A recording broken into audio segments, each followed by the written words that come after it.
ఉదయకాలంలో మనం good Friday సందర్భంగా ప్రపంచమంతా ఆ మాటతో దేవుని మందిరంలో కూడుకొని ప్రభు అయిన యేసుక్రీస్తు మరణాన్ని జ్ఞాపకం చేసుకోవడానికి పిల్లలు పెద్దలు కుటుంబాలుగా అంతేకాకుండా స్నేహితులతో మరికొందరు ప్రభును ఎరగిన వాళ్ళు అంగీకరించిన వారు కూడా ఈరోజు ఒక పండగగా ఒక విశేషమైన దినంగా వస్తూ ఉంటారు. కానీ కరోనా నిర్బంధాన్ని బట్టి మనమే కాదు, ప్రపంచంలో ప్రతి సంఘం కూడా పేలవంగా ఉంటుంది, మందిరాలు శూన్యంగా ఉంటాయి. ఒకవేళ ఆచార ప్రకారము ఎవరైనా కూడుకోవాలి అనుకుంటే కూడా ఉన్న నిర్బంధాన్ని బట్టి 3, 4, 5 కంటే 10 మంది కంటే ఎక్కువ మందిరాల్లో కనబడరు. దాని గురించి మనము తీవ్రంగా ఏమి ఆలోచించనక్కరలేదు. అలాగే మనం తప్పనిసరిగా మందిరాల్లో కూడుకుని అందరము సామూహికంగా విలపించాలని, ఆయన మరణాన్ని గూర్చి మనం ధ్యానం చేయాలనేది దేవుని ఉద్దేశం కాదు. అది మనమందరం వ్యక్తిగతంగా ఆయన మరణాన్ని గురించి ఎరిగిన వారమై ఉండి అనుదినం కూడా జ్ఞాపకం చేసుకోవాల్సిన విషయాలు జ్ఞాపకం చేసుకుంటూ దాన్ని బట్టి మన జీవితంలో మనం ఎలాగూ కొనసాగాలో ఆ ప్రకారం మనం జీవించవలసి ఉంది. ఈరోజు నేను కూడా ఈ సందర్భాన్ని అనుసరించి కొన్ని మాటలు చెప్పాలని ఆశించి మీ ఎదుట కూర్చుని ఉన్నాను. దాని కొరకు ఒక చిన్న టెక్స్ట్ మనం ముందుగా చదువుదాం. కొరింథీయులకు రాసిన మొదటి పత్రికలో 5వ అధ్యాయం. కొరింథీయులకు రాసిన మొదటి పత్రిక 5వ అధ్యాయం 7, 8 వచనాలు నేను చదువుతాను. తర్వాత ప్రార్థన చేసుకుని కొంత ముందుకు సాగుదాం. కొరింథీ మొదటి పత్రిక 5వ అధ్యాయము 7, 8 వచనాలు. మీరు పులిపిండి లేనివారు గనుక కొత్త ముద్ద అవుటకై ఆ పాతదైన పులిపిండిని తీసి పారవేయుడి.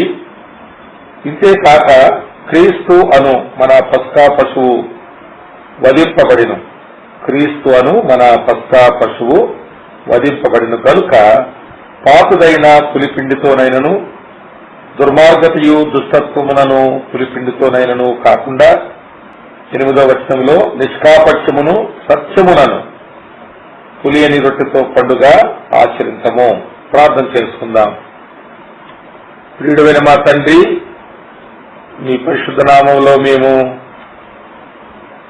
మా ప్రియ ప్రభు రక్షకుడు, విమోచకుడు, మా ప్రాణనాథుడు, నిత్య జీవాధిపతి అయిన యేసుక్రీస్తు యొక్క శిలువ మరణాన్ని జ్ఞాపకం చేసుకోవడానికి గుడ్ ఫ్రైడే అనే మాటతో మేమందరం కూడా ప్రపంచవ్యాప్తంగా మీ యందు విశ్వాసం ఉంచిన వారముగా కూడుకొని అనుదినము వ్యక్తిగతంగా నీ మరణమును బట్టి మేము జీవించుతున్నామనే సంతోషముతో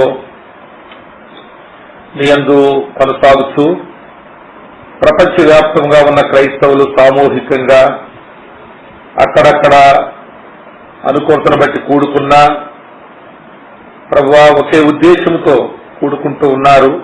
ఈ కరోనా సమయంలో ఆ విధమైనటువంటి జన సందోహం లేకపోయినా ఆ మనసు కలిగి ఉన్నారు. ఆ సమయంలో మేము కూడా కలిసి మీ నామాన్ని స్తుతిస్తూ నిజముగా మరణం విషయమై మేము జ్ఞాపకం చేసుకోవచ్చిన సంగతులన్నీ కూడా ప్రభువా నీ వాక్యము ద్వారా మేము తెలుసుకుని ధ్యానం చేయడానికి మాకు అవకాశం ఉంది కనుక కొన్ని విషయాలు మీ సన్నిధిలో చదవబడిన వాక్యమును అనుసరించి జ్ఞాపకం చేసుకోవడానికి కృపనిమ్మని క్రీస్తు యేసు ప్రభు ద్వారా ప్రార్థించున్నాం తండ్రి. ఆమేన్ ఆమేన్. ప్రియులారా, మనము పాత నిబంధనలో పస్కా పండుగ అనే మాటను మనం చూస్తాము. పస్కా పండుగకు వధించబడేది గొర్రెలు, అలాగే రక్తము చిందించుట ద్వారా, అలాగే మాంసమును భుజించుట ద్వారా ఒక పండుగ ఆచరించేటువంటి ఆ స్థితిలో నుండి ప్రభువైన యేసుక్రీస్తు శిలువ మరణము తరువాత ఇక పస్కా పండుగ అనే ఆ పాత ఆ పిండితో మనము ఈ పండుగలు చేయనక్కరలేదు. క్రీస్తు యేసు ప్రభు యొక్క మరణాన్ని మనం జ్ఞాపకం చేసుకుని ఆయనే పాత నిబంధనలో ఉదాహరణగా, నీడగా, కొత్త నిబంధనలో తన యొక్క బలిని ఏ విధంగానైతే దేవుడు ప్రదర్శించాడో దానిని నిజస్థితిలో మనం కొత్త నిబంధనలో తేటగా చూడగలం. పౌలు ఈ సంగతిని కొరింథీయులకు రాస్తూ ఉన్నప్పుడు వారు యేసుక్రీస్తు ప్రభును తమ రక్షకుడుగా అంగీకరించి ఆయా వరములు కలిగి, సాక్ష్యము కలిగి, ప్రభు రాకడ కొరకే నిరీక్షిస్తున్నామని చెప్పుకుంటూ కూడా వారి లోపల ఉన్న కొన్ని దురాగతమైన విషయాలు లేక దుర్మార్గత, దుష్టత్వము అనే పులిపిండితో వారు జీవిస్తూ ఉండగా వారిని హెచ్చరిస్తూ రాసినటువంటి ఈ మొదటి పత్రికలో ఈ 5వ అధ్యాయంలో 7వ వచనంలో చాలా సూటిగా ఆ పస్కా యొక్క నిజ స్వరూపాన్ని పౌలు ఇక్కడ తేటపరిచాడు. క్రీస్తు అను మన పస్కా పశువు, మన పస్కా పశువు అనగా యేసు క్రీస్తు ప్రభువుకు ముందు, ఆయన వధించబడక ముందు ఉన్నటువంటి దేవుని యందు భయభక్తులు కలిగినటువంటి వారు లేక యూదా మత విధానంలో ఈ పస్కాను ఆచరిస్తూ వచ్చారు. అయితే క్రొత్త నిబంధన క్రీస్తు యేసు యొక్క శిలువ బలి తర్వాత ఇంకా అవసరత లేదని చాలా స్పష్టంగా పౌలు రాసిన ఈ మాట ద్వారా మనకు తెలియచేయబడుతూ ఉంది. క్రీస్తు అను మన పస్కా పశువు అనే మాటను చూస్తున్నాం. ఆయన వధించబడ్డాడు. యూదులకు ఈ పస్కా పశువు లేదు కనుక పాత నిబంధనలో యూదులు వారికి ఈ యొక్క పస్కా విషయమై ఆ గొర్రెలను వారు వధిస్తూ వచ్చారు. కానీ క్రొత్త నిబంధనలో పస్కా అనే దానికి గొర్రెలు కాదు, గొర్రెల వధ, గొర్రెల రక్తము కాదు, యేసుక్రీస్తే ఆయన పస్కా పశువై ఉన్నాడు. ఆయన మనకు పస్కా పశువై ఉన్నాడు. కనుక ఈ విషయాలు మనం చూస్తూ ఉన్నప్పుడు క్రీస్తును మన పస్కా పశువు అనే మాట మనం గుర్తించాలి. క్రీస్తును మన పస్కా పశువు వధించబడ్డాడు కనుక క్రీస్తు మనకు పస్కా విందు అయ్యాడు. ఆ దినాల్లో పస్కా పండగ, ఆ దినమున పస్కా విందులు చేసుకునేవారు. కనుక క్రొత్త నిబంధనలో అలాంటి పస్కా పండుగలు గాని, అలా పస్కా విందులు గాని, ఆ రొట్టెలతో భోజనాలతో ఆ పండగగా ఆచరించిన విధానంలో కాక మనము క్రీస్తు మనకు పస్కా పశువుగా వధించబడ్డాడు కనుక ఆయననే మనము విందుగా ఎంచుకుని భుజించాలి. ఇది మనము నిత్యము ఆచరించవలసిన పండగ. ఇది సంవత్సరానికి ఒకసారి దీనిని గుడ్ ఫ్రైడే అనే పేరు మీద ఆచరించడం కాదు. ఇది సంవత్సరమంతయు కూడా మనము అనుదినము ఆచరించవలసిన ఆధ్యాత్మికమైన పండగ. సంవత్సరానికి ఒకసారి తిని ఆధ్యాత్మికంగా బ్రతకలేం మనం. అది ఒక పండగ, అది ఒక రొట్టె, అది ఒక మాంసము, అది ఒక గొర్రె మాంసం. కనుక వారు సంవత్సరం ఒకసారి అలా తింటూ ఆ పండగను ఆచరించే విధంగా ఇప్పుడు మనము సంవత్సరం ఒకసారి అది తినడం కాదు, ప్రతిరోజు ఆయన్ను మనం భుజించకపోతే మనము బ్రతకం, అనగా ఆధ్యాత్మికంగా మనం బ్రతకం. కనుక మనం యూదా మత విధానములో, మత ఆచారములో కాదు ఇది మనం చేసేది. ఇది మన రక్షణ కర్త అయిన యేసు క్రీస్తు ఆ శిలువలో చేసిన బలియాగం ద్వారా మనము పొందిన విమోచనను బట్టి ఆయన్ను మహింపరుస్తూ దీనిని మనము అనుదినము ఆచరించాలి. అందుకే దీనిని ఒకవేళ మంచి శుక్రవారం అన్నా శుభ శుక్రవారం అన్నా ఇది మనకు కొత్త నిబంధన. పాత నిబంధనలో శుభము కాదిది. పాత నిబంధనలో ఇది ఒక మతము, ఇది ఒక పండగ, ఇది ఒక విందు వారికి. కానీ కొత్త నిబంధనలో మనకిది శుభకరం. యేసు క్రీస్తు వధించబడడం, ఆయన మరణించిన విధానము, ఆయన శ్రమపడిన విధానము, ఆయన బాధించిన విధానము కంటికి మనం చూసినప్పుడు విచారమే, కానీ అది మనకు శుభకరమే. మన పాపమునకు ప్రాయశ్చిత్తం ఆయన చేసి ఉన్నాడని మనం ఎరుగుదము. దీన్ని మనము అనుదినము హృదయపూర్వకంగా భుజించాలి. కనుక ఈ పండగ అనే మాట వచ్చినప్పుడు మనం పాత నిబంధనలో వలె ఒక వారు పండుగను ఆచరించినట్లు కాకుండా ఇది ఆధ్యాత్మికమైన ఆనందం, హృదయపూర్వకమైన తృప్తితో మనం ఆయన బలియాగమును మనం జ్ఞాపకం చేసుకుని దానిని మనం భుజించాలి అనే మాట మనం చూస్తున్నాం. దానికి మనం చాలా వివరాలు చూద్దాము. దానికి ముందు యెషయా గ్రంథంలో 53వ అధ్యాయంలో ఆయన వధను గురించి మనము 3 వచనాల్లో చూస్తాం. యెషయా గ్రంథము 53వ అధ్యాయము. ఆయన ఎందుకు వధించబడ్డాడు, ఆయన వధించబడినటువంటి గొర్రె అని రాయబడి ఉంది. కానీ ఎందుకు అనేది 4, 5, 6 వచనాల్లో చూడగలం. ఈ 4, 5, 6 వచనాల్లో మన అనేటువంటి మాట, మన అనే మాట 7 సార్లు మనం చూస్తాం. కనుక సాధారణంగా శిలువ మీద యేసు ప్రభు పలికిన 7 మాటలు ఈ రోజు ధ్యానం చేయడం కద్దు. అది ప్రతి ఏటా ప్రతి సంఘములో ఏటేటా ఎన్నిసార్లైనా మనుషులు మారుతారు, కానీ అంశం ఒకటే. దాన్ని బోధించేవారు వేరువారు అవ్వచ్చు, కానీ మాటలు మాత్రం 7. అది ఎలాగో మనకు తెలిసినవే. కానీ మరికొన్ని 7 మాటలు మనం ఈరోజు చూద్దాం.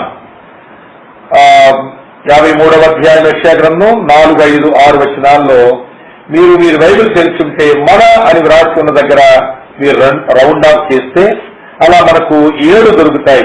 అందులో మరి 5వ వచనంలో మనకనే ఒక మాట కలుపుకుంటే 7 మాటలు మన.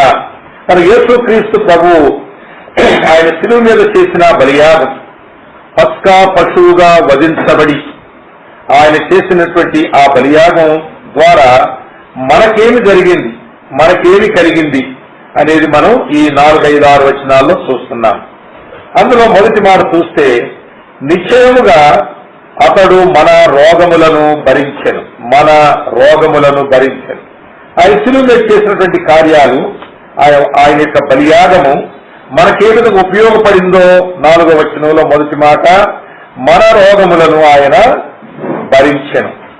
రెండవది మన వ్యసనములను వహించెను. 4వ వచనంలో 2 మాటలు ఉన్నాయి. ఐదవదిగా 5వ వచనంలో చూస్తే మన అతిక్రమ క్రియలను బట్టి అతడు గాయపరచబడెను. మన అతిక్రమ క్రియలను బట్టి అతడు గాయపరచబడెను. 4వదిగా కూడా 5వ వచనంలో చూస్తే మన దోషములను బట్టి నలుగగొట్టబడెను. మన దోషములను బట్టి. 5వదిగా 5వ వచనంలోనే మన సమాధానార్థమైన శిక్ష అతని మీద పడెను. అలాగే 5వ వచనంలో 6వది కూడా మనం చూస్తాము, అతడు పొందిన దెబ్బల చేత మనకు స్వస్థత కలుగుతూ ఉన్నది. కనుక 4, 5 వచనాల్లో 6 మాటలు మనం చూశాము. ఆయన మరణము ద్వారా, ఆయన బలియాగము ద్వారా మనకేమి కలిగింది అనేది. అలాగే 7వదిగా చూస్తే 6వ వచనం చివరి మాటలో యెహోవా మన అందరి దోషమును అతని మీద మోసెను. మన అందరి దోషము అతని మీద మోసెను అనగా యేసు క్రీస్తు మీద మన అందరి దోషములను ఆయన మోపి ఉన్నాడు అనే సంగతిని మనం చూస్తున్నాం. ఈ విధంగా యేసు క్రీస్తు సర్వలోక మానవాళికి రక్షకుడయ్యాడు. ప్రభువు యేసు క్రీస్తు సర్వలోక మానవాళికి ఆయన రక్షణ ఇవ్వడానికి ఆయన ఏం చేశాడు? యెషయా గ్రంథం 53వ అధ్యాయంలో మనం చూస్తాం. 10వ వచనంలో మనం చదివినప్పుడు ఆ 53వ అధ్యాయంలోనే ఇదంతా దేవుని యొక్క ఉద్దేశముగా మనం చదవగలం. అనగా యేసుక్రీస్తు ప్రభువు మన పక్షముగా ఆయన నలుగగొట్టబడుట. 10వ వచనం చూడండి, అతని నలుగగొట్టుటకు యెహోవాకు ఇష్టమాయెను. ఎందుకు ఇష్టమైంది ఆయనకి అంటే 10వ వచనంలో చివరి మాట చూస్తాం, యెహోవా ఉద్దేశము అతని వలన, అనగా ఆయన శిలువ మరణం వలన అది సఫలమగును. కనుక ఇది దేవుని ఉద్దేశం. ఈ 7 మాటలు ఇక్కడ మనం చూశామే, ఇవి దేవుని ఉద్దేశానుసారముగా జరిగి, ఈ దేవుని సంకల్పం. అనగా పాపము వలన వచ్చు జీతము మరణము అనే మాట మనం రోమాపత్రికలో 6వ అధ్యాయంలో 23వ వచనంలో చూస్తాం. పాపము వలన వచ్చు జీతం మరణము, అయితే దేవుని కృపావరం మన ప్రభు అయిన క్రీస్తు యేసునందు నిత్య జీవము. దేవుని కృపావరము అది మన ప్రభు యేసు క్రీస్తునందు. మనము పాపం చేశాము, కానీ కృపగల దేవుడు యేసు క్రీస్తునందు మనకు నిత్య జీవము ఏర్పాటు చేశాడు. అది ఇప్పుడే కాదు, యెషయా యేసుక్రీస్తు బలియాగానికి 750 సంవత్సరాలు ఇంచుమించుగా ముందే ఆ మాటను చాలా తేటగా ప్రవచించాడు. దేవుడు ఆయనకి విషయాన్ని బయలుపరిచాడు. ఆ విషయం మన కొత్త నిబంధనలో పౌలు మరి అనేక సార్లు పత్రికల్లో మనం చూస్తాము. ఇక్కడ చాలా స్పష్టంగా ఈ కొరింథీ మొదటి పత్రిక 5వ అధ్యాయము 7వ వచనంలో క్రీస్తు అను మన పస్కా పశువు వధింపబడెను. హల్లెలూయా. ఆయన మన కొరకు వధింపబడెను. ఇక పాత నిబంధనలోని ఏ సిద్ధాంతమైన, ఏ ఆచారమైన, పాత నిబంధనలోని ఏ పద్ధతి అయినా, ఏ క్రమమైనా దానితో అవి ముగించబడ్డాయి. ఇక పాత నిబంధన వైపు మనం వెళ్లి దీని ఛాయలనే చూడగలం గాని దానిలో మనము నిజ సంగతిని మనము తేటగా చూడలేము. అది సాదృశ్యముగా చూడగలం, నీడగా చూడగలం, ఛాయగా చూడగలం. కొత్త నిబంధన యొక్క నెరవేర్పు కొరకు ముందుగా దేవుడు తన ప్రవర్తనకు బయలుపరిచి ప్రవచించిన సత్యంగా దాన్ని మనం చూడగలం. అంతేగాని కొంతమంది ఇంకా పాత నిబంధనలోని మరి కొన్ని విషయాలను చాలా మరి ప్రాధాన్యమైనవిగా తీసుకుని దాని మీదే సిద్ధాంతాలు, దాని మీదే సంస్థలు స్థాపించబడి ఆ ప్రకారము వాటిని కొనసాగిస్తున్నటువంటి వారికి మరి ఈ మాట కొంచెం అర్థమైతే తప్పనిసరిగా వారి సత్యంలోనికి వచ్చి మరి ఎక్కువగా ప్రభువును వారు సేవించగలుగుతారని నేను నమ్ముతున్నాను. నిర్గమాకాండములో 31వ అధ్యాయంలో 16వ వచనంలో మనం ఆ మాటను చూడగలం. ఇశ్రాయేలీయులు తమ తరతరములకు విశ్రాంతి దినాచారమును అనుసరించి ఆ దినము ఆచరింపవలెను. అది ఇశ్రాయేలులకు నిత్య నిబంధన.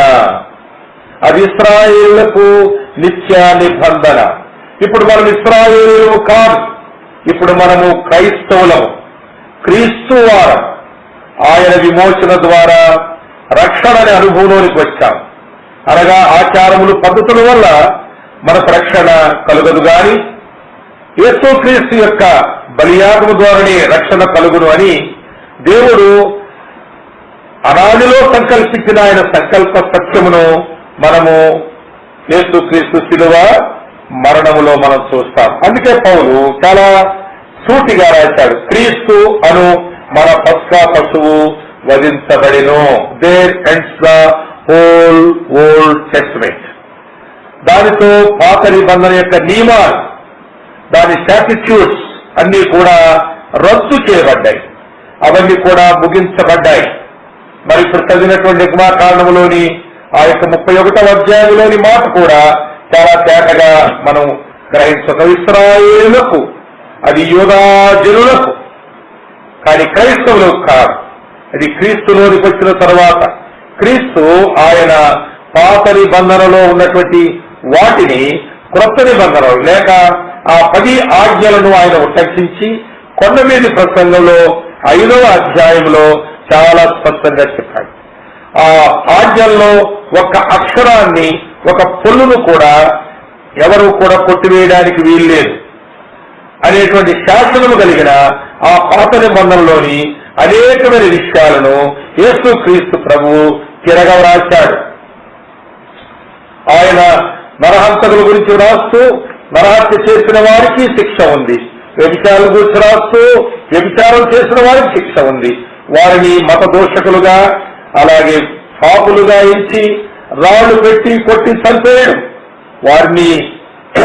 వారికి ఆ శిక్షే తగినది అనేటువంటి దానిలో నుండి యేసుక్రీస్తు ప్రభు చెప్పిన మాటలు మనం చూస్తే, ఎవరో ఒక వ్యక్తి మరో వ్యక్తిని చంపితేనే తాను నరహంతకుడు కాదు, కానీ తన సహోదరుణ్ణి ద్వేషిస్తే వ్యర్థుడా, ద్రోహి అంటే చాలు అని క్రొత్త నిబంధనలో పాత నిబంధన ఆ ఆజ్ఞను ఆయన తిరగరాశాడు. అలాగే వ్యభిచారం చేయవద్దని పాత నిబంధనలో చెప్పబడింది. అలా చేసిన వారిని రాళ్లు పెట్టి కొట్టి చంపాలని పాత నిబంధనలో వ్రాయబడింది. కానీ నేను మీతో చెప్పినదేమనగా అంటాడు. మనం ఆ 5వ అధ్యాయం చూస్తే ఆ మాట పలుమారులు మనం చూస్తాం. పాత నిబంధనలో వ్రాయబడిన విషయాలు ఉన్నాయి, కానీ మరి 5వ అధ్యాయం 22వ వచనంలో నేను మీతో చెప్పినదేమనగా అంటాడు. 28వ వచనంలో నేను మీతో చెప్పినదేమనగా అంటాడు. 32వ వచనంలో నేను మీతో చెప్పినదేమనగా అంటాడు. 34లో 39లో కూడా 44లో కూడా నేను మీతో చెప్పినదేమనగా, అనగా పాత నిబంధనలో ఉన్నవి మీరు ఎరుగుదలే, కానీ ఇప్పుడు నేను చెప్పేది ఏంటంటే అని ఆయన చెప్పాడు. అలాగే ఆయన కొండ ఎక్కి బోధిస్తే ఏ శాస్త్రి, ఏ పరిచయుడు, ఏ యూదుడు, ఏ మతనాయకుడు, ఏ సమాజ మందిరపు అధికారులు, ఏ ధర్మశాస్త్ర ఉపదేశకులు కూడా అడ్డగించలేకపోయారు. ఎందుకంటే ఈయన బోధించింది పాత నిబంధనలోని ఆ యొక్క ఆజ్ఞ కంటే ఇది ఇంకా కఠినమైన ఆజ్ఞగా ఉంది, ఇంకా పర్ఫెక్ట్ లా, ఇది గొప్ప చట్టముగా ఆయన చేశాడు, ఆ చట్టాన్ని పరిపూర్ణం చేశాడు. కనుక ఇది ఇంకా పవిత్రంగా ఉంది, అది కేవలం అక్షరార్థంగా ఉంది, కానీ ఇది చాలా ఆత్మ సంబంధంగా ఉంది అని చెప్పి వారందరూ గ్రహించి వారందరూ మౌనమైపోయారు. ధర్మశాస్త్రం యొక్క ముక్క, పొల్లు, అక్షరం మార్చకూడదని పట్టుపట్టి కూర్చుని మార్చిన వారిని శిక్ష విధించి నీతి నెరవేర్చామనుకునేటువంటి వారందరూ కూడా మౌనంగా ఉండవలసి వచ్చింది ఆ రోజున. కారణం ఏంటంటే పాత నిబంధనలోని చట్టము కంటే కొత్త నిబంధన చట్టము మరి ఎక్కువ పరిశుద్ధత కలిగి ఆత్మ సంబంధంగా కనబడింది. అక్షరము చంపును, ఆత్మ జీవింపచేయననే మాట ఎంత సత్యమో మనము యేసుక్రీస్తు ప్రభు యొక్క మొదటి బోధలో నుండే మనం నేర్చుకోగలం. కనుక ఈ యెషయా గ్రంథం 53వ అధ్యాయంలో ఉన్న పాత నిబంధనలోని దేవుని ఉద్దేశము కొత్త నిబంధనలో సఫలమైంది. కనుక యేసుక్రీస్తు ప్రభువు నందు మనము మన పాపములకు విమోచన ఉందని విశ్వసించాము, విమోచించబడ్డాము. ఈ రోజున మంచి క్రైస్తవ జీవితం జీవించడానికి ప్రభు మనకు కృపనిచ్చాడు. దేవునికి స్తోత్రం. దాన్ని బట్టి మనం ప్రభుని ఎల్లప్పుడూ కూడా స్తుతిస్తూ మరలా తిరిగి మనం కొరింథీ మొదటి పత్రికలో ఆ 5వ అధ్యాయం 7-8 వచనాల్లో వ్రాయబడినటువంటి మాటలు మనం చూస్తే, క్రీస్తును మన పస్కా పశువు వధింపబడిన గనుక పాతదైన పులిపిండితోనైనను దుర్మార్గతయు దుష్టత్వమును అను పులిపిండితోనైనను కాకుండా నిష్కాపట్యమును, ఇప్పుడు మనం నిష్కాపట్యమును సత్యమునను పులియని రొట్టెతో, నిష్కాపట్యమును సత్యమునను పులియని రొట్టె, అది ప్రభువైన యేసుక్రీస్తు ఆ రొట్టె. దానితో మనం పండగ చేసుకోవాలి. దానితో మనము సంవత్సరం ఒకసారి కాదు ఈ పండుగ చేసుకోవడం, ఇది ప్రతిదినము మన జీవితంలో ఉండవలసినటువంటి పండుగగా మనము కలిగి ఉండాలి.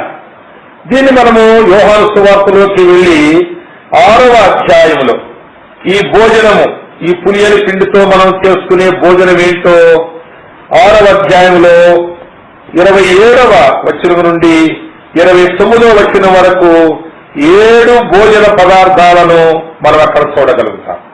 7 భోజన పదార్థములు.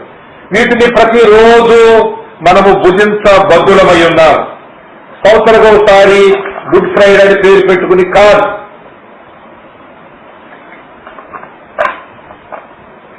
గుడ్ ఫ్రైడే అని పేరు పెట్టుకుని మాత్రమే కాదు, కానీ అనుదినము మనం చేయకపోతే గుడ్ ఫ్రైడే చేయడానికి అర్హులము కాదు. అది మనం గుర్తించాలి. ప్రతిరోజు ఈ ఆహారమును భుజించే వారము కాకపోతే మనం సంవత్సరానికి గుడ్ ఫ్రైడే పేరు మీద చేసుకునే ఆ విందు అది పులిసిన పిండి కలిసిన విందు అన్నమాట. పులిసిన పిండి పులియని పిండితో కలిపి మొత్తమంతా పులిసిన పిండిగా రొట్టెలు చేసుకుని అది మనము భుజించుతానే ఆచారములోకి వస్తుంది, కానీ ఆత్మ సంబంధమైనదిగా అది ఉండలేదు. అందువలన మనము ఈ ఆహార పదార్థాలను ఈ 6వ అధ్యాయం యోహాను సువార్తలో 27లో మొదలుకొని 59వ వచనం వరకు మనం చదువుకోవచ్చు. ఆ భాగమంతా మనం చదవచ్చు, కానీ నేను కొన్ని వచనాలు నేను మీకు చూపిస్తాను. 27వ వచనం చూడండి. మొట్టమొదటిగా 27వ వచనం చదువుతాను. క్షయమైన ఆహారము కొరకు కష్టపడకుడి గాని నిత్య జీవము కలుగజేయు అక్షయమైన ఆహారము కొరకే కష్టపడుడి. మనుష్య కుమారుడు దానిని మీకిచ్చును. మనుష్య కుమారుడు ఆ అక్షయమైన నిత్య జీవము కలుగచేయు ఆహారముగా ఆయన బలి అయిపోయాడు. మనము నిర్గమాకాండం 16వ అధ్యాయం చూస్తే 16వ అధ్యాయంలో 20వ వచనములో వారికి ఇవ్వబడిన మన్నాను గురించి మాట్లాడుతూ, వారు ఆ మన్నాను దేవుని యొక్క ఆజ్ఞ ప్రకారం కాక దాన్ని ప్రతిరోజు పోగు చేసుకుని ఆ రోజే మీరు తినేయాలి అని చెప్పిన ఆజ్ఞను వారు ఉల్లంఘించి వారు దాన్ని ఉదయం కొరకు దాచిపెట్టుకుంటే అది పురుగులు పట్టి కంపు కొట్టేదని 16:20లో మనం చూస్తాం. నిర్గమాకాండంలో అది పురుగులు పట్టి కంపు కొట్టెను. అందుకే యేసు ప్రభు ఈ చక్కని మాట ఇక్కడ చెప్పుకుంటూ వచ్చాడు. చూడండి 6వ అధ్యాయం యోహాను సువార్తలో 47, 48, 49 వచనాలు కలిసి ఉన్నాయి. విశ్వసించువాడే నిత్య జీవము గలవాడు, జీవాహారము నేనే, జీవాహారము నేనే. మీ పితరులు అరణ్యములో మన్నాను తినను చనిపోయిరి. చూశారండి, వారు మన్నాను తిని చనిపోయారు. 27వ వచనంలో చదివాం కదా, అది క్షయమైన ఆహారం కాబట్టి వారు తింటే మరల ఆకలి వేసింది. అంతేకాదు వారు దాన్ని దాచుకుంటే అది పురుగులు పట్టి కప్పు కొట్టింది అని చూస్తున్నాం. కనుక అది జీవాహారము కాదు, అది మన్నా. అది ఏ రోజుకా రోజు ఆకలి తీర్చుకోవడానికి ప్రభు ఇశ్రాయేలుకు అనుగ్రహించిన మన్నా. ఇశ్రాయేలుకు అనుగ్రహించిన మన్నా కొత్త నిబంధనలోని క్రైస్తవులకు అవసరం లేదు. ఎందుకనగా ప్రభు యేసు క్రీస్తు లేక క్రీస్తు అనబడినటువంటి పస్కా పశువు మన కొరకు వధించబడిన దాన్నే మనము భుజించవలెను. కనుక 27లో ఇది అక్షయమైన ఆహారం. ప్రతిరోజు మనము యేసు క్రీస్తు ప్రభువును భుజించే అనుభవము, లేక అక్షరములను చదివేసి బైబిల్లో అక్షరాలు చదివేసి బైబిల్ చదివేశారని కాదు, గాని ఆ అక్షరాలలో మన కొరకు దాచి ఉంచిన ఆత్మ మేలును పొందిన ఆ అనుభూతి ఆ అక్షయమైన ఆహారమును భుజించిన అనుభవాన్ని ఇస్తుంది. ఆ ఆకలి తీరుస్తుంది, మన ఆత్మ ఆకలి తీరుస్తుంది. తర్వాత 33వ వచనం చూడండి. రెండవదిగా నేను 7 భోజనాలు మీకు చెబుతాను. 33వ వచనం చూడండి. పరలోకము నుండి దిగి వచ్చి లోకమునకు జీవమునిచ్చున్నది దేవుడు అనుగ్రహించు ఆహారమై ఉన్నదని మీతో నిశ్చయముగా చెప్పుచున్నానని వారితో చెప్పాను. పరలోకము నుండి దిగి వచ్చినటువంటి ఆహారము అంటున్నాడు. మన్నా కూడా పైనుండి కురవబడిందే, కానీ పరలోకం నుండి కాదు, అది ఆకాశములో నుండి కురవబడింది. అది పరలోక మన్నా కాదు, అది దేవుడు వారికి అనుగ్రహించినటువంటి ఆహారమై ఉంది. కనుక పౌలు ఈ మాటను చాలా చక్కగా కొరింథీ మొదటి పత్రికలోనే 15వ అధ్యాయంలో 48వ వచనంలో రాశాడు. ఆదాము, మొదటి ఆదామును గురించి, అలాగే కడపటి ఆదామును గురించి మాట్లాడుతూ, మొదటి ఆదామైనటువంటి ఆదాములో మనమందరము కూడా మరి పాపులమయ్యాము. ఆదాము చేసిన పాపము ఆదాము నుండి మనందరికి సంప్రాప్తమైనప్పుడు మనము ఆదాము యొక్క పాపములో పారివారమయ్యాము. రోమాపత్రిక 5:12లో ఆ మాట చాలా తేటగా మనం చూస్తాం. ఈ కొరింథీ మొదటి పత్రిక 15వ అధ్యాయం 47లో కూడా మాట చూస్తాం. మొదటి మనుషుడు భూ సంబంధి అయి మంటి నుండి పుట్టినవాడు, రెండవ మనుషుడు పరలోకము నుండి వచ్చినవాడు. మంటి నుండి పుట్టినవాడు ఎట్టివాడు, మంటి నుండి పుట్టిన వారును అట్టివాడే. అనగా మనమందరం కూడా అట్టివారమే. పరలోక సంబంధి ఎట్టివాడు, పరలోక సంబంధులను అట్టివారే. కనుక ప్రభువైన యేసుక్రీస్తు ఆయన కడపటి ఆదాము. ఇక మూడవ ఆదాము, 4వ ఆదాములు లేరు. మొదటి ఆదాము, కడపటి ఆదాము. కనుక మధ్యలో ఇంకెవరు దేవతలు, దేవుళ్ళు, ఇంకేదో ప్రభావాలు, ఏదో మహాత్మ్యాలు చేసేవారు, గురువులు, మరి బాబాలు, బాలయోగులు, వీళ్ళందరి మధ్యలో ఎవరు లేరు. ఆ మనుషుల్లోకి వచ్చిన వారందరూ కూడా, వీళ్ళందరూ ఎవరైనా ఆ మనుషుడికి చెందిన వారే, మొదటి ఆదాముకు చెందిన వారే. ఆదాము పాపములో వారు పారివారే. కానీ కడపటి ఆదాము ఆయన పరలోకం నుండి వచ్చిన వాడు. మనలను పరలోక సంబంధులుగా చేసిన ఆదామును మనం చూస్తున్నాం. కనుక ఆయన మనకు ఆహారమై ఉన్నాడని 33వ వచనము యోహాను సువార్తలో వ్రాయబడింది. పరలోకముడు దిగి వచ్చి లోకమునకు జీవనిచ్చినది దేవుడు అనుగ్రహించు ఆహారమైనది, అది మనం భుజించాలి. క్రీస్తు అను మన పస్కా పశువు వధింపబడిను. ఆయనే పరలోకముడు దిగి వచ్చిన ఆహారమై ఉన్నాడు. మూడవదిగా 35వ వచనంలో 35వ వచనం చదువుతాను చూడండి. అందుకు యేసు వారు చెప్పాను, జీవాహారము నేనే. ఈ మాట ఇందాక మనం 40-48 వచనాలు కూడా చదివా. జీవాహారము నేనే. జీవాహారము ప్రభువైన యేసుక్రీస్తు. అనగా ఆయన భుజించిన వారు నిత్యము జీవించుదురు. ఆయన భుజించువారు. మనము ప్రతిరోజు భుజించే భోజనము అది మనము జీవితకాలము బ్రతకడానికి సరిపోదు. అది ప్రతిరోజు తినాలి, ప్రతిరోజు బ్రతకాలి. ఏ రోజుకు ఆ రోజుకే సరిపోతుంది. కానీ యేసుక్రీస్తు జీవాహారము. ఆయన భుజించిన వారు నిత్యము జీవిస్తారు. అందుకే మరి యోహాను సువార్తలోనే మనం 17వ అధ్యాయం 3వ వచనంలో మాట చూడగలము. యేసుక్రీస్తుని ఎరుగుటయే నిత్య జీవము. ఆ ఎరుగుట అనే మాటలో ఉన్న అర్థం ఏంటంటే ఆయనను మనము జీవాహారముగా ఎరుగుట, జీవాహారముగా భుజించుట. అది 35వ వచనం చూశాం. 55వ వచనం చూడండి. 55వ వచనం, నా శరీరము నిజమైన ఆహారము, నా శరీరము నిజమైన ఆహారము. కనుక ప్రభువైన యేసుక్రీస్తే, అనగా ఆ క్రీస్తును మన పస్కా పశువు వధింపబడిన కనుక ఆయనే మనకు నిజమైన ఆహారము, నిజమైన పానము కూడా ఆయనే. నిజమైన ఆహారము, నిజమైన పానముగా కూడా ఆయన మనము చూడగలం. 35వ వచనంలో మాట చూస్తాం. 35వ వచనంలో, నా యొద్దకు వచ్చువాడు ఏమాత్రమును ఆకలి కొనడు, నా యందు విశ్వాసం ఉంచువాడు ఎప్పుడును దప్పికొనడు అనేటువంటి మాట మనం చూస్తాం.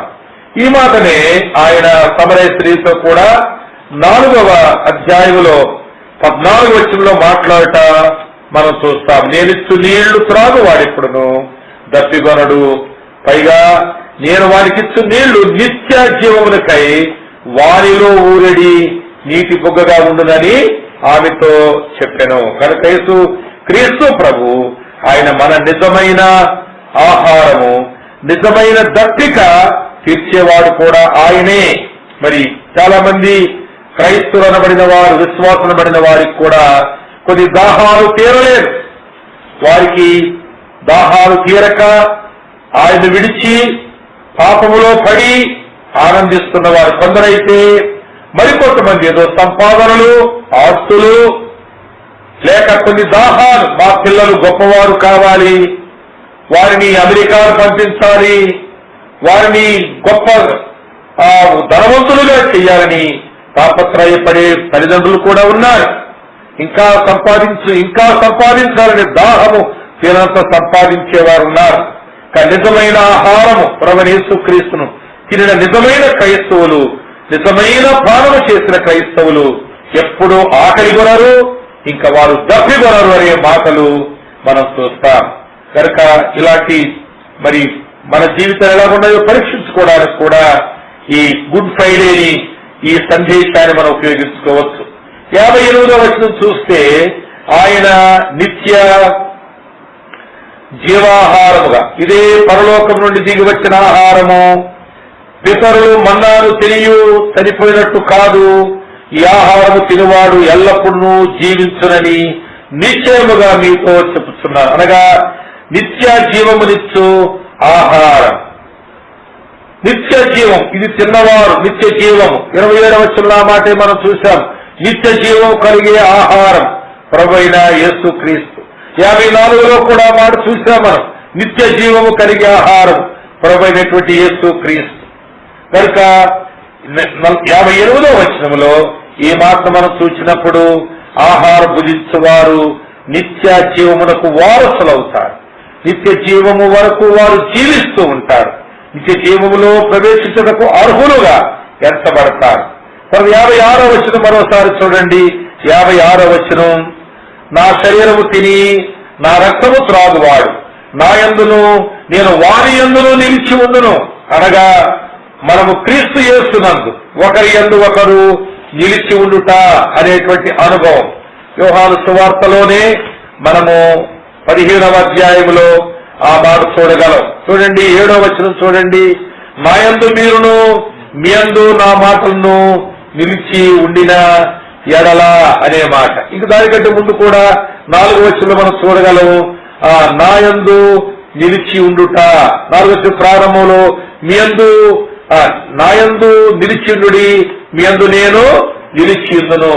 ఈ మాటలు మనం చూసినప్పుడు 56వ వచనం, మన ఒకరి యందు ఒకరము నిలిచి ఉండే అనుభవం. నేను క్రీస్తు వాడను, నేను క్రీస్తు వాడను. మరి యోహాను సువార్త 15వ అధ్యాయం 5వ వచనంలో మరి ఆ మాట చూస్తాం. చూడండి, వినండి. ద్రాక్షవల్లి నేను, తీగలు మీరు. ఎవడు నా యందు నిలిచి ఉండునో, నేను ఎవరి యందు నిలిచి ఉండునో వాడు బహుగా ఫలించును. నాకు వేరుగా ఉండి మీరు గుడ్ ఫ్రైడే చేసే లాభం లేదు. నాకు వేరుగా ఉండి మీరు మరి అంగలారిస్తే లాభం లేదు. దుఃఖపడితే, శోక గీతాలు పాడితే ఏమీ లాభం లేదు. నాలో మీరు నిలిచి ఉండాలి అనే మాటలు కూడా మనం చూస్తున్నాం. అనగా సంవత్సరం అంతయు ఆయనకు వేరుగా ఉండి ఏదో ఆదివారం మొక్కుబడిగా చర్చికి వెళ్ళడమే, బైబిల్ తీసుకెళ్లడమే, బోధలు వినడమే, కానీ బైబిల్లో ఉన్నది గాని మరి వారి చెవుల్లో పడిన బోధ గాని వారి నడవడికలో మనం చూడలేం. ఆదివారం గుడికి వెళ్తారు, మందిరానికి వెళ్తారు, మరి కానుకలు ఇస్తారు, పాటలు పాడుతారు, ఆ క్రైస్తవ విధానాలన్నీ అక్కడ అనుసరిస్తారు. కూర్చోమంటే కూర్చుంటారు, లేవమంటే లేస్తారు, మోకరిల్లమంటే మోకరిల్లుతారు. కానీ ఆదివారం మందిరాన్ని బయటికి వెళ్ళాక మిగిలిన 6 దినాలు ఎలా జీవిస్తున్నారు అని ఆలోచిస్తే వారి జీవితంలో క్రీస్తు లేరు, వారు క్రీస్తులో లేరు. నా యందు మీరును మీ యందు నేనును అనేటువంటి అనుబంధం 56వ వచనంలో మనం పొందగలం. అది భుజించడం ద్వారా, ఆ మాట మనం చాలా తేటగా గమనించాలి. ఆయనలో మనం ఎలా ఉంటాము? మరి చాలా మంది క్రైస్తవులు ఆదివారం వెళ్లి ప్రభు బలిలోనే పాలిపంపులు పొందిన వాళ్ళు ఉంటారు. ఎందుకు పొందలేదంటే వారం ఏదో తప్పు చేశారు, ఏదో పాపం చేశారు, దేవునికి విరోధమైనటువంటి మార్గంలో నడుస్తున్నారు కనుక ఆ గత వారం అంతా అలా నడిచారు. ఈ వారం ప్రభు బలిలో పశ్చాత్తాపడి దాన్ని ఒప్పుకొని విడిచిపెట్టని చెప్పిన బోధన త్రోసివేసి ప్రభు బలిలో పాలిపంపులు పొందరు. దానికి వారికి లైసెన్స్ ఏంటంటే మళ్ళా వారం అంతా వారు పాపంలోనే ఉండొచ్చు, తప్పు మార్గంలోనే ఉండొచ్చు, దాని కొరకే ప్రభు బలిలోకి రారు కావచ్చు. వారు అలాగ వారి జీవితాలు గడిపేస్తూ ఉన్నారు. 56వ వచనం వారి జీవితం ఇలా నెరవేర్చబడుతుంది. నా శరీరము తిని నా రక్తము త్రాగువాడు నా యందును నేను వారి యందును నిలిచి యందును అని చెప్పిన మాట ఎలా వర్తింప చేసుకోగలవు? నీకు నీ ఆదివారం జీవితం గొప్ప భక్తి జీవితం కావచ్చు, కానీ 6 దినాల జీవితం అది ఎలా ఉందో ప్రభు చూసినప్పుడు ఆయన యందు నీవు లేవు, నీ యందు ఆయన లేడు అనేటువంటి ఆ వేరు వేరు జీవితాలు. ఆయనగానే జీవిస్తున్నాడు, నీవుగానే జీవిస్తున్నావు. ఆయనతో ఏ సంబంధము పెట్టుకోకుండా జీవించి నేను ఆదివారం ఆరాధనకు వెళుతున్నానని చెప్పిన తృప్తి పడితే నీకు నిత్య జీవాహారము దొరకదు. లేక రొట్టెలో ద్రాక్షారసములో పాల్గొంటే నిత్య జీవాహారము కాదు. నీవు 6 దినాలు సరిగా బ్రతికి ఒక ఏదైనా విషయంలో నువ్వు తప్పిపోతే, మాట జారిపోతే, తలపులు జారిపోతే వాటిని నీవు ప్రభు దగ్గర ఒప్పుకొని విడిచిపెట్టి ఇక్కడ అటువంటి వాటికి నేను పాల్గొనను ప్రభు అని పాపందు చేసి ఆయన దగ్గర నీవు ప్రమాణము చేసి ఇదిగో నీ పరిశుద్ధ బలలో నేను పాలిపంపులు పొందుతూ నా యందు నీవు ఉన్నానని ఆశిస్తున్నాను. ఇదిగో ఈ వారములో ఫలాని సమయంలో నీకు నాకు సంబంధం లేకుండా పోయింది, నీవు లేనట్టే ప్రవర్తించాను, నీవు లేనట్టే మాట్లాడాను, నేను సాతానుకు చోటిచ్చాను, అపవాదికి చోటిచ్చాను, నేను దుఃఖపరిచాను ప్రభువా అని ఒప్పుకొని ఆయన శరీరమును ఆయన రక్తములకు సాదృశ్యంగా ఆ రొట్టె ద్రాక్షారసములలో మనం పాలిపంపులు పొంది మరి జాగ్రత్తగా బ్రతికినప్పుడు ఆయన మన యందు ఉంటాడు, మనం ఆయన యందు ఉంటాము. ఆ విధంగా ఆయన యందుకు వచ్చే వారిని ఆయన ఎంత మాత్రము త్రోసివేయని చెప్పాడు. నిండు పాపములతో వచ్చిన వారిని త్రోసివేయడు, ఆయన వారిని రక్షించడానికి సిద్ధంగా ఉంటాడు. అయితే వారు పశ్చాత్తాపడాలి, అది ఆయన కోరుకునేది. వారి పాపం ఒప్పుకొనుట కోరుకుంటున్నాడు. అదే విషయాన్ని మనం ప్రభు బల దగ్గర కూడా చూడగలుగుతున్నాం. నీవు గత వారంలో ఏ విషయంలోనే తెలియక ఎక్కడైనా నీవు జారిపోయి ఉంటే, పొరపాటు చేస్తుంటే, ఏ విషయంలో నీవు ఒకవేళ ప్రభును ఆయాస పెట్టుంటే ఆ విషయాన్ని ఒప్పుకొని విడిచిపెట్టుట అనేటువంటి అనుభవం నీకు వచ్చినప్పుడు ఆయన మళ్ళా నిన్ను త్రోసివేయడు, నిన్ను చేర్చుకుంటాడు, ఆయన నీలో ఉంటాడు, నువ్వు జాగ్రత్తగా బ్రతుకుతావు. అప్పుడు దేవుడు మహింపరచబడతాడు, నువ్వు జీవించబడతావు. చివరిగా 54వ వచనం చూడండి, 7వ మాటగా నా శరీరము తిని నా రక్తము త్రాగువాడే నిత్య జీవము గలవాడు, అంత్యదినమున నేను వారిని లేపుదును, అంత్యదినమున నేను వారిని లేపుదును అనగా పునరుద్ధాన నిత్యనిచ్చు ఆహారం ఇది. అంత్యదినమున నేను వారిని లేపుదును అనేది పునరుద్ధాన నిశ్చయత మనకు దొరుకుతూ ఉంది.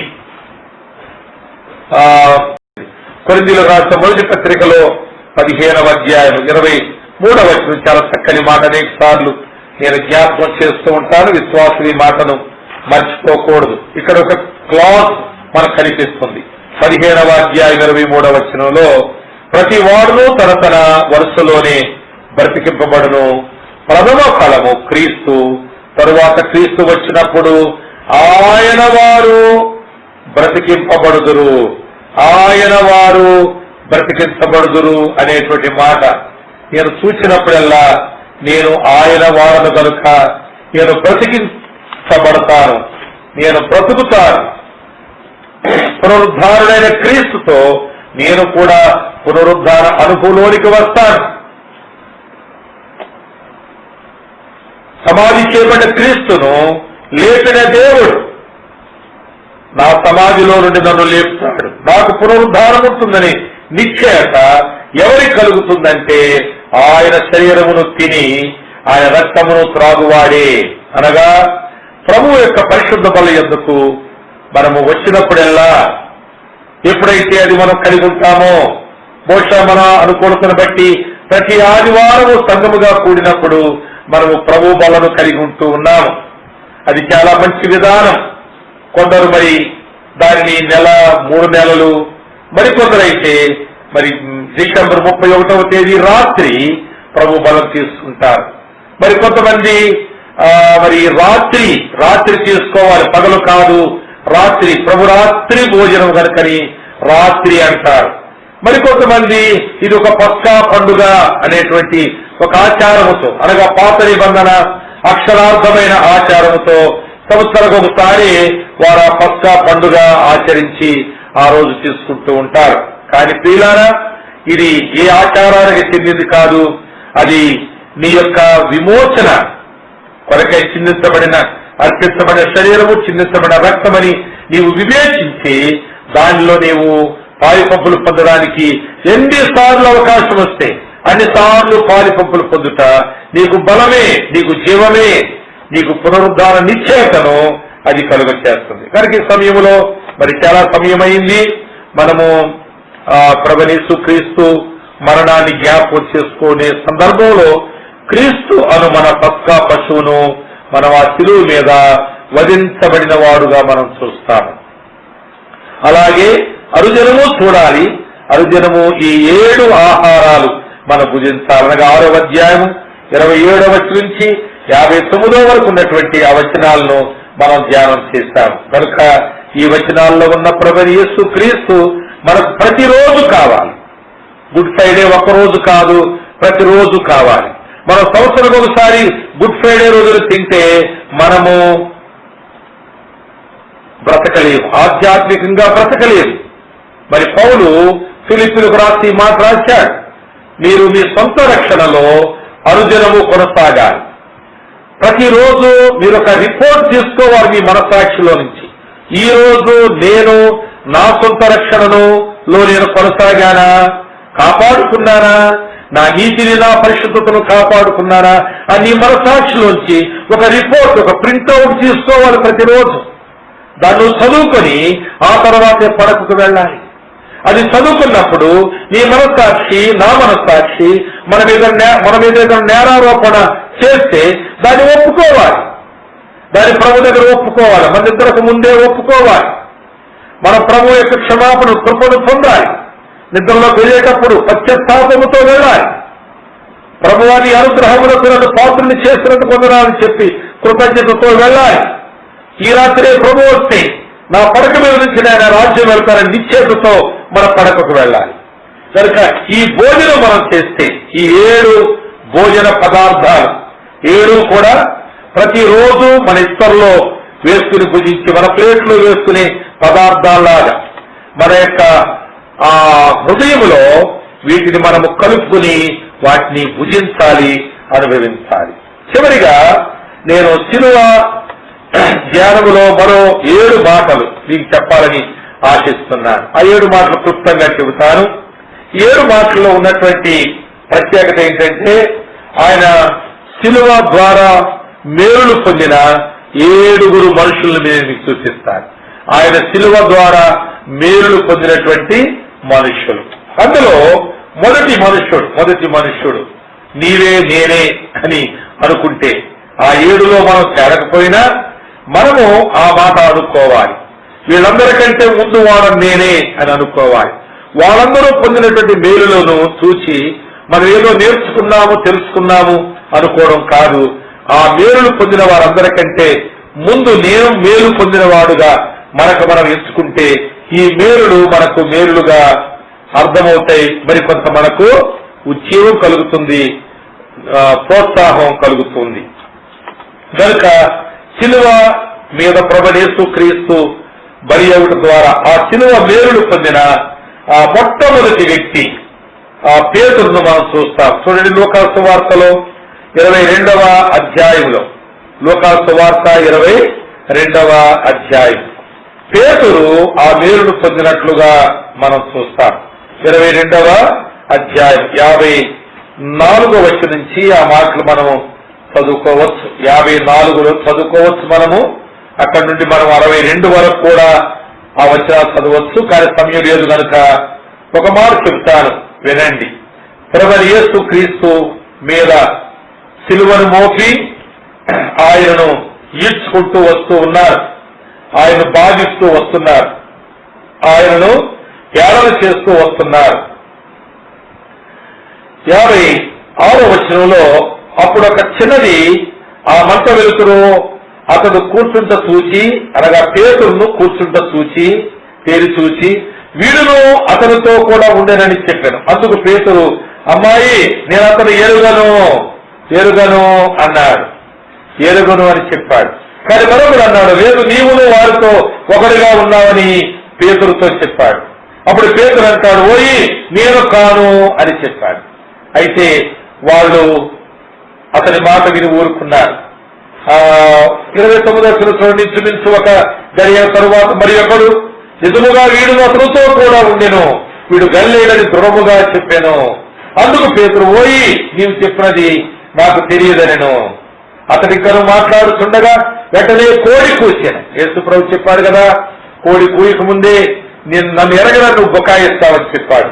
అలాగే ఈయన ముమ్మారు బుకాయించినట్టుగా చూస్తాం. అప్పుడు 61వ వచనంలో అప్పుడు ప్రభు తిరిగి పేతురు వైపు చూచెను గనుక పేతురు, నేడు కోడి కూయక మునుపు నీవు ముమ్మారు నన్ను ఎరుగనందు అని ప్రభు అతనితో చెప్పిన మాట జ్ఞాపకం చేసుకుని వెలుపలకు పోయి సంతాపపడెను. ఇక్కడ నేను ఒక మాటను మీకు చెప్పాలని, ఒక ఇన్సైట్ చెప్పాలని ఆశిస్తున్నాను. అదేమంటే, పేతురు యేసుక్రీస్తు కూడా ఉన్నవాడని ముగ్గురు చెప్పారు, అయినా గాని నేను లేదు అని చెప్పాడు. ఇంతలో యేసు ప్రభు పేతురు వైపు తిరిగి పేతురు వైపు చూచి ఆయన వెళ్ళిపోయాడు. ఒకవేళ అక్కడే గాని యేసు ప్రభు పేతురు అని అన్నాడు అంటే పేతురును ముక్కలు చేస్తారు పేతురు వాడు. కనుక ఎంత మేలు జరిగింది, పేతురుకి ఎన్ని కొరడా దెబ్బలు తప్పించుకున్నాడు. పేతురును కూడా ఆ రోజు ఎంత శ్రమల పాలు చేసి హింసించేవారు, ఎంత బాధించేవారు, చంపేసేవారే. కానీ పేతురు ఆ రోజు బతికిపోయాడంటే యేసు ప్రభు పలకరించలేదు కాబట్టి. కనుక శిలువ సమయములో, ఆ శిలువ శ్రమల్లో యేసు క్రీస్తు నుండి మొట్టమొదటిగా మేలు పొందిన వాడు పేతురుగా మనం చూస్తాం. రెండవదిగా బరబ్బను మనం చూస్తాం. మత్తయి సువార్తలో 27వ అధ్యాయంలో 26వ వచనంలో ఆ మాటను మనం చూడగలం.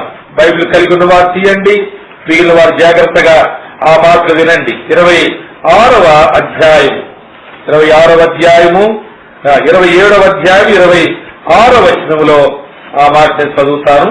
ఎవరు తీసుకుంటే చదవచ్చు కూడా ఎవరైనా ఇలాంటి వారు. అప్పుడతడు వారు కోరినట్టు బరబ్బను వారికి విడుదల చేసెను. యేసును కొరడాలతో కొట్టించి సిలువ వేయనప్పగించెను. బరబ్బను విడుదల చేసెను. ఆయన స్థానములో యేసును కొరడాలతో కొట్టించి సిలువ వేయ అప్పగించెను. కనుక బరబ్బ ఆ రోజు సిలువ శ్రమలు లేక సిలువ మరణము తప్పించుకున్న వాళ్ళు రెండవ వాడు.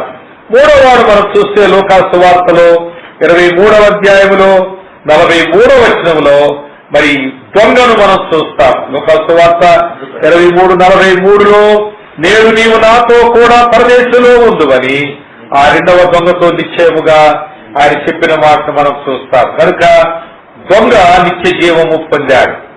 పేతురు ఆ రోజు తప్పించబడ్డాడు, లేక తప్పిపడేద్దరు. తర్వాత బరబ్బ విడుదల పొందాడు, లేక సిలువ వేయబడేవాడే. తర్వాత రెండవ దొంగ నిత్య జీవము పొందినట్లుగా చూస్తున్నాం. లూకాసు సువార్త 23వ అధ్యాయంలోనే 47వ వచనంలో ఆ శతాధిపతి జరిగినది చూచి ఈ మనుషుడు నిజముగా నీతిమంతుడని చెప్పి దేవుని మహిమపరచెను.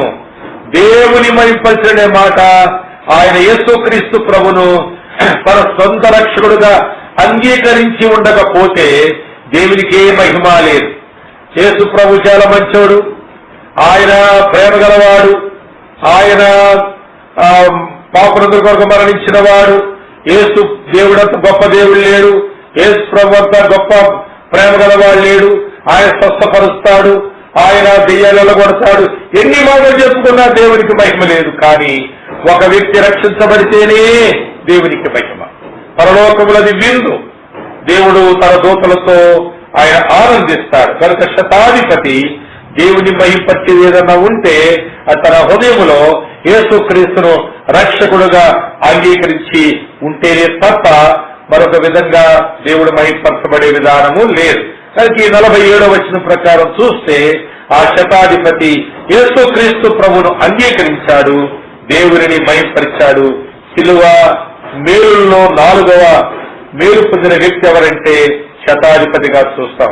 5వ వ్యక్తి ఎవరంటే నికోదేమును చూస్తాం. యోహాను సువార్తలో 19వ అధ్యాయంలో 39వ వచనం 40వ వచనం చదవండి. 39, 40 వచనాలు మనం చదువుకోవచ్చు. మొదట రాత్రి వేళ ఆయన యొద్దకు వచ్చాడు. అప్పుడు చీకట్లో రాత్రి వేళ వచ్చినటువంటి నికోదేము గురించి చదువుతున్నాం ఇక్కడ 39లో. చూడండి ఆ మాట సరిగ్గా చూడండి. మొదట రాత్రి వేళ ఆయన యొద్దకు వచ్చిన నికోదేము కూడా బోళముతో కలిపిన అగరు రమారమి 150 సేర్ల ఎత్తు తెచ్చి యేసు దేహమును ఎత్తుకొని వచ్చి ఆ సుగంధ ద్రవ్యములు అనగా ఆయన దేహమునకు పూచి 39లో చూడండి. నికోదేము బోళముతో కలిపిన అగరు రమారమి 150 సేర్లు ఎత్తు తెచ్చెను. అంతటా వారు యేసు దేహమును ఎత్తుకొని వచ్చి యూదులు పాతిపెట్టు మర్యాద చొప్పున ఆ సుగంధ ద్రవ్యములు దానికి పూసి నారబట్టలు చుట్టి, అనగా నికోదేము బహిరంగ సాక్షి అయ్యాడు. అంతవరకు రహస్యంగా ఉన్నటువంటి వాడు ఆ రోజు రాకపోతే నికోదేము ఎవరో ప్రపంచం మర్చిపోయేది, మనం కూడా మర్చిపోయేది. ఈ రోజున రహస్య సాక్షులందరూ కూడా ఈ గుడ్ ఫ్రైడే అనేటువంటి ఈ మాట సందర్భంలో ఈ రోజున బహిరంగ సాక్షులుగా మార్చబడాలి. వారు బహిరంగముగా సాక్షులు ఇవ్వాలి. ఆయన దేహమును వారు ఎత్తుకొని వచ్చి సుగంధ ద్రవ్యములు పూసి వారి యొక్క కృతజ్ఞతను తెలియచేయాలి, వారి యొక్క ఆ అభిమానమును వ్యక్తం చేయాలి. ఇప్పుడు మీరు నన్ను ఏమన్నా చేసుకోండి, ఒకవేళ ఆయన ధర్మశాస్త్రోపదేశకుడు, ఆయన ఇశ్రాయేలులకు బోధకుడు, ఆయన వృద్ధుడు, ఆయన పరిచయులకు నాయకుడు, ఆయన వారందరి ముందు ఈ విధంగా చేస్తే ఆయన మనసులో ఒక మాట ఉండొచ్చు, మీరందరూ నన్ను తప్పినా పర్వాలేదు, యేసులాగా నన్ను సిలువ వేసినా పర్వాలేదు, కొరడాలతో కొట్టినా పర్వాలేదు, ఏది ఏమైనా కానీ ఇంతవరకు ఉన్నట్టుగా ఇక నేను ఉండను, ఇక మీద నేను బహిరంగ సాక్షినై ఉంటాను, నేను ఆయనకు మహిమ చేస్తాను, ఆయన నన్ను రక్షించాడని ఆ మొదటి రోజు ఆ యొక్క నీళ్లు ద్రాక్షరసముగా మార్చినటువంటి ఆ మొదటి రోజు రాత్రి నేను యేసు యొద్దకు వెళ్లి ఆయన పైనుండి వచ్చిన బోధకుడిగా గుర్తించాను.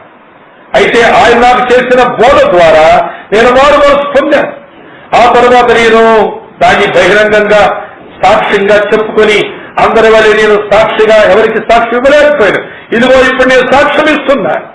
ఇక మీదట నేను బ్రతికితే ఎన్ని నిమిషాలు బ్రతికినా, గంటలు బ్రతికినా, దినాలు బ్రతికినా, సంవత్సరాలు బ్రతికినా నేను ఆయన మరణమునకు సాక్షిగా ఉందను అని ఆయన బహిరంగముగా సాక్షి అయి ఆ యొక్క బోళమును పూసినట్టుగా మనం చూస్తాం. ఆరవదిగా మనం చూస్తే నన్ను క్షమించండి, ఆరవదిగా మనం చూస్తే అరిమత యోసేపు గురించి చెప్పాలి. ఇంతకుముందు నేను ఒక మాట చెప్పాలనుకుని మర్చిపోయాను. వారు ఆ దేహమును ఎత్తుకుని వచ్చారన్నప్పుడు అక్కడ అరిమత యోసేపు కూడా ఉన్నాడు. చూడండి ఆ మాటను 38వ వచనంలో చూస్తాం. యూదుల భయము వలన రహస్యముగా యేసు శిష్యుడైన అరిమత యోసేపు, రహస్యముగా శిష్యుడైన అరిమత యోసేపు ఆయన కూడా బహిరంగ సాక్షి అయి తన విశ్వాసమును ప్రకటించినట్లుగా చూస్తున్నాడు. అరిమత యోసేపు ఇక్కడ ఇద్దరు మనం జంటగా చూడగలం. ఇద్దరు బహిరంగ సాక్షులయ్యారు. ఇద్దరు తమ విశ్వాసమును ప్రకటించుకున్నారు. 5, 6వ వ్యక్తులుగా వారిని మనం చూస్తున్నాం. అంతేకాదు మరి తన సొంత సమాధి అరిమతయి యోసేపు తన సమాధి ప్రభువైన యేసుక్రీస్తు సమాధిగా చేసుకుని, చాలాసార్లు మనం యేసుక్రీస్తుకు సమాధి లేదు అని అనుకుంటుంటాం మనం. కానీ నిజానికి అరిమతయి యోసేపుకే సమాధి లేకుండా అయింది. ఇప్పుడు యేసు ప్రభుకు తన సమాధి ఇచ్చివేశాడు. అవును, యేసు ప్రభు కూడా అది ఎరువు సమాధి. కానీ యోసేపుకు, అరిమతయి యోసేపుకు ఆ సమాధి కూడా లేదు, తన యేసు ప్రభుకి ఇచ్చేవాడు. ఇక్కడ మనం చూస్తే అర్థం ఏంటంటే, అరిమతయి యోసేపు ఆ దినాల్లో యూదులు వారి మతాచార ప్రకారము వారి స్తోమతను బట్టి వారు ఏర్పరుచుకున్న స్థలాలలో సమాధులు కట్టుకునేవారు.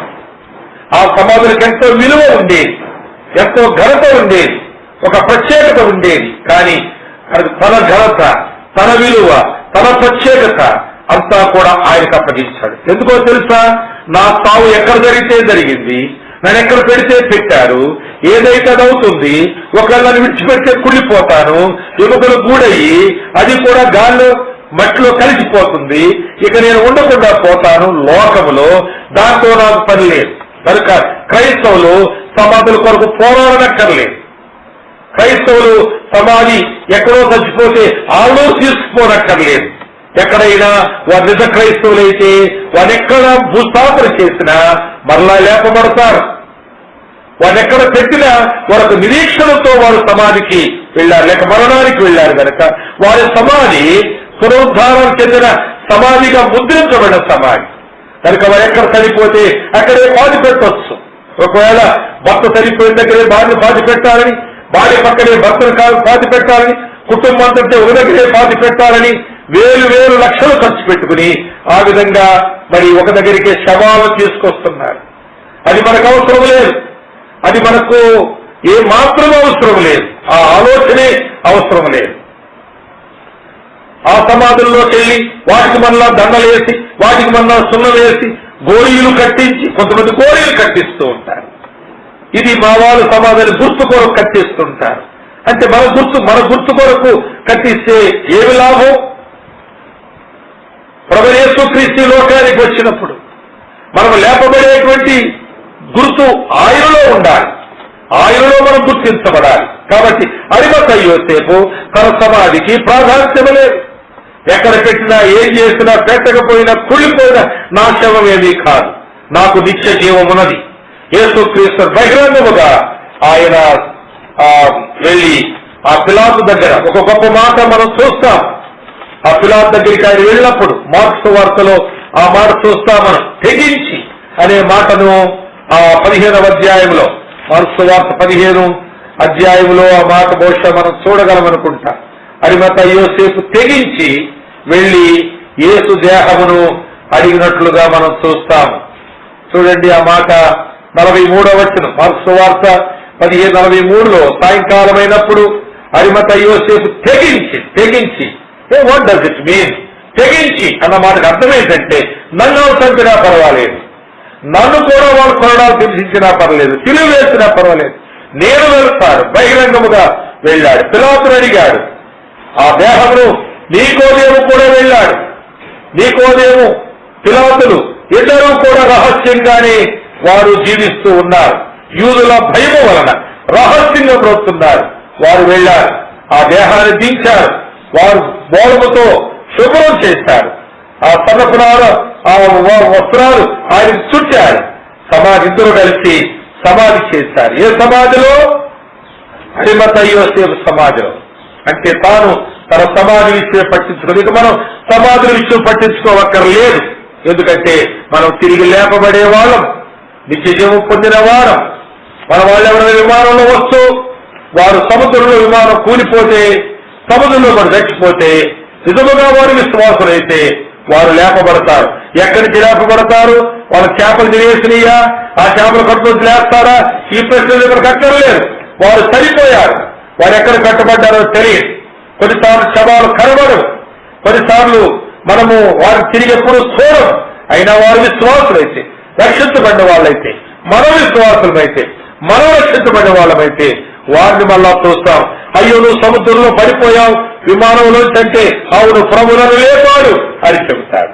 కనుక మన మామూలుగా చచ్చిపోయి ఇక్కడ సమాధి చేయబడితే ఎంతో, ఏ సమాధి లేనివాడు కూడా ప్రభువులో ఉంటే లేపబడతాడు. కనుక అరిమత యోసేపు సమాధి లేనివాడు, సమాధి లేని క్రైస్తవుడు. ఆయన పరలోకం ఆయన మనం చూస్తాం. యోసేపు నీకు సమాధి లేదు కదా, నువ్వు ఎక్కడికి ఎలా వచ్చావంటే సమాధితో నాకేం పడయ్యా, యేసు క్రీస్తు విశ్వాసం ఉంచాను, దేవుడు నన్ను, ఆయన లేపిన దేవుడు నన్ను లేపాడని చెబుతాడు.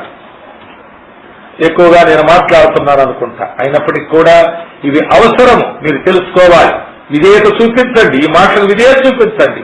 సమాధుల చుట్టూ తిరగండి, వాటికి రంగులు వేయడానికి, వాటికి ఏదో పాలరాతో సమాధులు కట్టించడానికి, అక్కడ ఏదో పేర్లు చెక్కించడానికి డబ్బు వృధా చేసుకోకండి. వాటి వల్ల ప్రయోజనం ఏమీ లేదు. 7వదిగా ఎవరు పొందారు సిలువలో మేలు అంటే ఆయన తల్లి అయిన మరియ, యేసుక్రీస్తు తల్లి అయిన మరియ. మన 19వ అధ్యాయంలో యోహాను సువార్తలో 27వ వచనంలో ఆ మాట చూస్తాం. చూడండి, 26వ వచనం నుంచి యేసు తన తల్లియు తన ప్రేమించిన శిష్యుడు దగ్గర నిలిచాడు చూచి, అమ్మా ఇదిగో నీ కుమారుడు. నా గురించి వేడుస్తున్నావా, సిలువేయబడ్డ నంగలారుస్తున్నావా? నీవు ఏడవద్దమ్మా, నేను నిజం చెప్పు, నేను దేవుని కుమారుడు కదా. ఏం చెప్పాడు దేవుడు నీకు? నువ్వు పరిశుద్ధాత్మ ద్వారా గర్భవతి అవుతావు, నువ్వు కుమారుడు కంటావు అని దేవుడు చెప్పినప్పుడు ఏం చెప్పాడు? నా కొడుకు అని. ఇక్కడికి చేరుస్తాడు ఎందుకు? ఏం చెప్పాడు దేవుడు, నీకు గుర్తులేదా?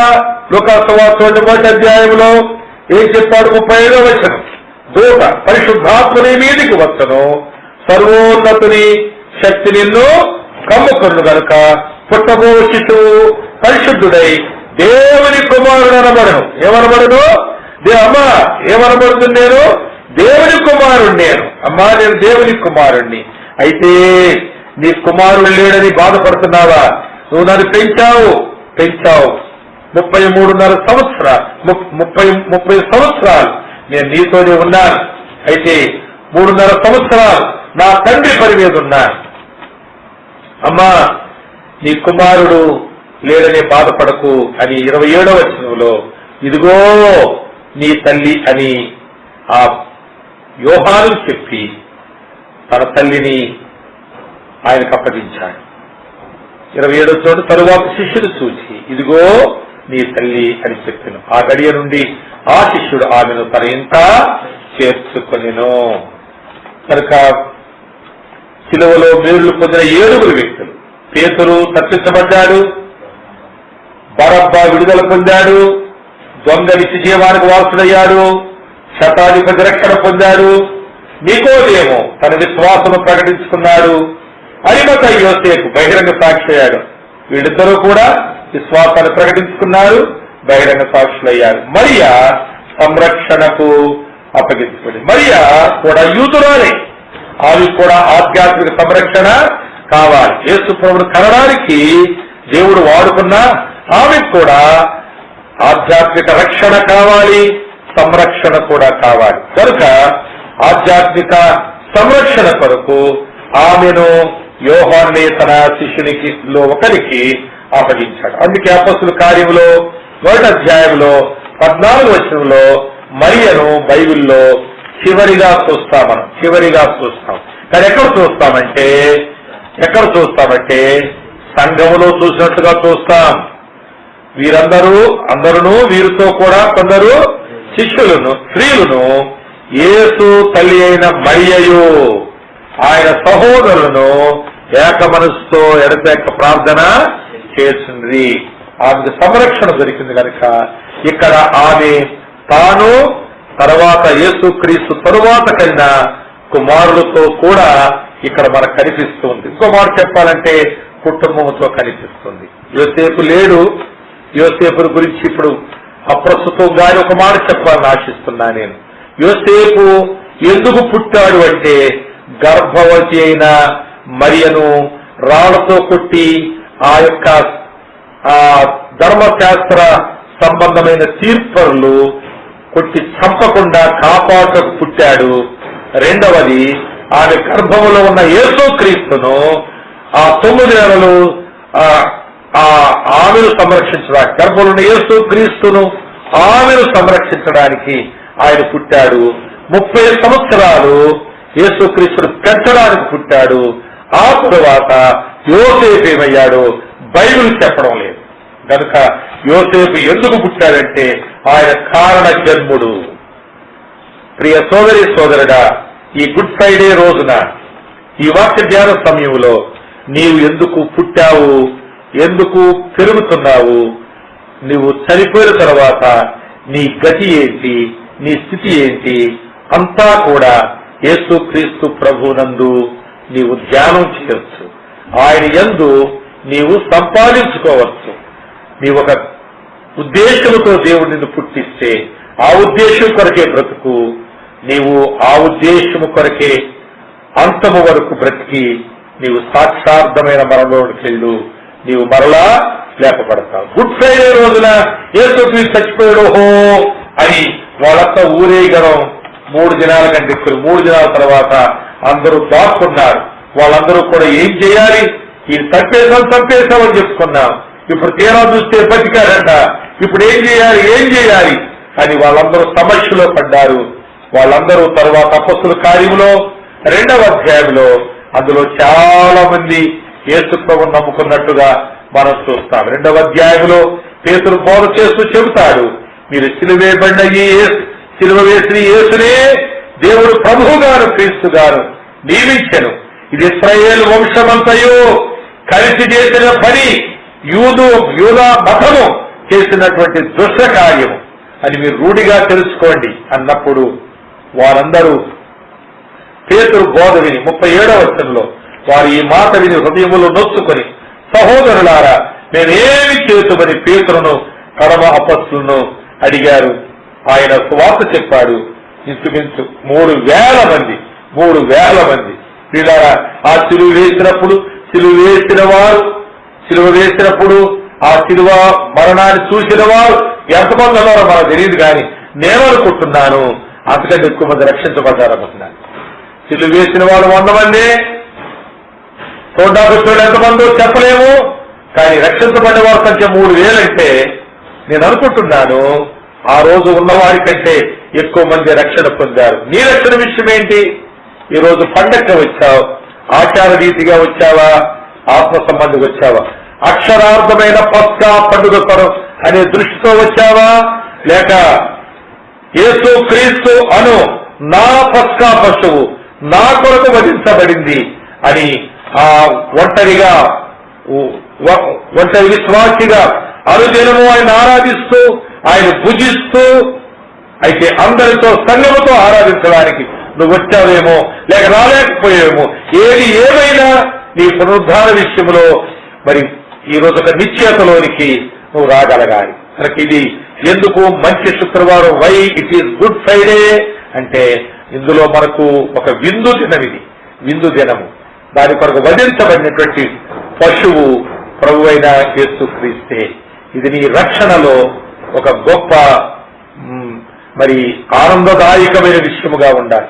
నీ జీవితంలో ఏది పోగొట్టుకున్నా పర్వాలేదు, కానీ ఈ యొక్క రక్షణ అనుభవంలో ఉన్న విందు అనుజనమును ఆరగిస్తూ ఉండాలి.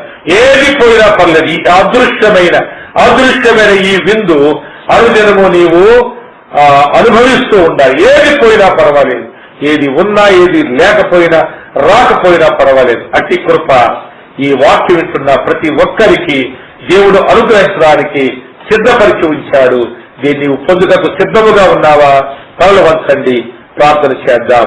ప్రియ తండ్రి, ఇది ఎప్పుడో జరిగిపోయిన విషయం మేము ఇప్పుడు ఎందుకు జ్ఞాపకం చేసుకుంటున్నామంటే, ఆనాటి ఆ సిలువ మా జీవితంలో అక్కడ చనిపోయిన క్రీస్తు మా జీవితంలో బ్రతుకుతున్నాడు కనుక మేము నిన్ను స్తుతిస్తూ జ్ఞాపకం చేసుకుంటూ మా హృదయపూర్వకమైన ఆరాధన యేసు క్రీస్తు పరిశుద్ధ నామములో మీకు సమర్పించి ఈ విందును ఆరగించి ఆనందించి నిన్ను స్తుతిస్తున్నాము తండ్రి.